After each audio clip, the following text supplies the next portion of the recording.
Video screen. Okay, we start.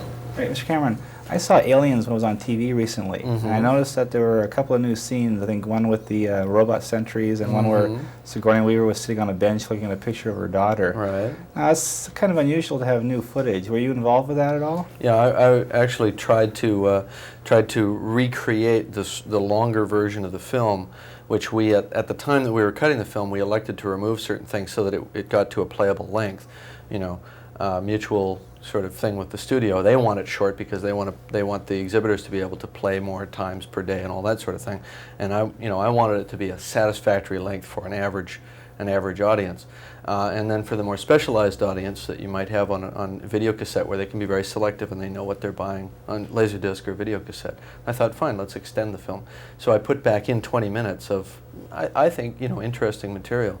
And then the network, when they decided to air the film, they opted to include 10 minutes of that 20 minutes. So nobody's really seen the long version yet, which will, I believe, be issued shortly.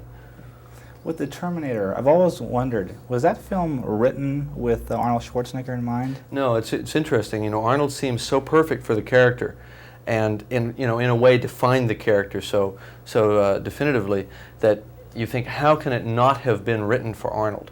But it wasn't. The original concept was that the Terminator was a very anonymous-looking person who could just blend right into the crowd, and it could be anybody. In other words, the Terminator could be coming at you from anywhere. It could be an old lady. It's just a guy standing on the street corner looking at you sideways. That was the original concept.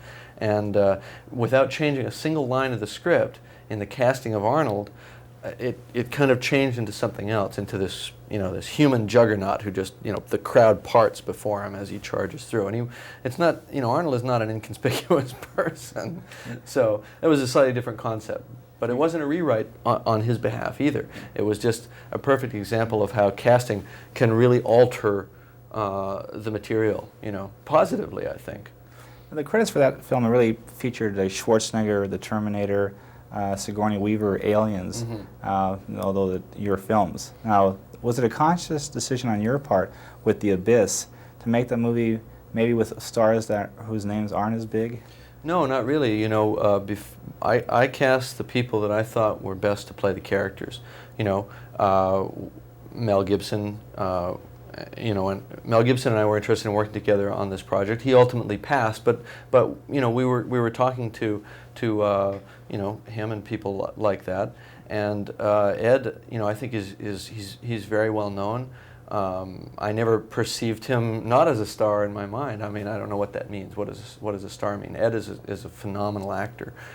He was the right guy for the part, and that's how that came about. When you wrote the story at 17, or the basis for the story, did you ever think it was going to be made into a movie? No, I don't think so. I mean, that would have been a fantasy. If somebody could go back in a time machine and tap me on the shoulder and say this was going to happen, I'm sure I wouldn't have believed them. Well, Premiere did an article about the film, I think, a couple months ago, and there was a lot of talk about this movie being James Cameron's masterpiece.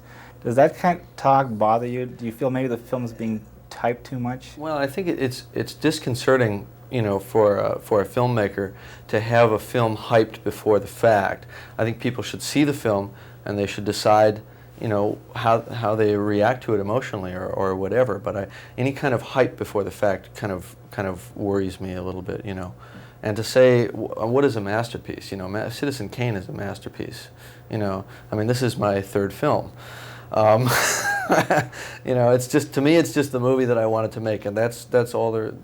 That's the only way that I can look at it. I try to do the best that I can on every scene within the film. I think in very pragmatic terms. You can't, as a filmmaker, I think, step back and see the whole picture. At least, maybe not for 20 years. Okay. In the Premiere article, the picture pointed of you is that you were going every second. You were watching the video screen of dailies while you were decompressing. What did you do? What did you do to keep your sanity during the filming of that shooting? Don't think about it. You just have to, exactly that. You just have to keep going. I found that I was driving. So, by the way, this isn't just me. Every director that's ever made a film has driven himself or herself you know, 16 or 18 hours a day and then slept like a dead thing, you know. And that's basically what you do. That's the process of making a film. This particular film went for 140 some days, so that, you know, it had its own special problems of it being a marathon, you know. I always wondered what people keep as mementos from films. What mementos have you kept from Terminator, Aliens, and this film? Well, I tend to keep any artwork that I've generated for the film. From Aliens, I don't think I have anything from Aliens. From Terminator, I have the head of the Terminator, the little chrome skull sitting on my desk, you know.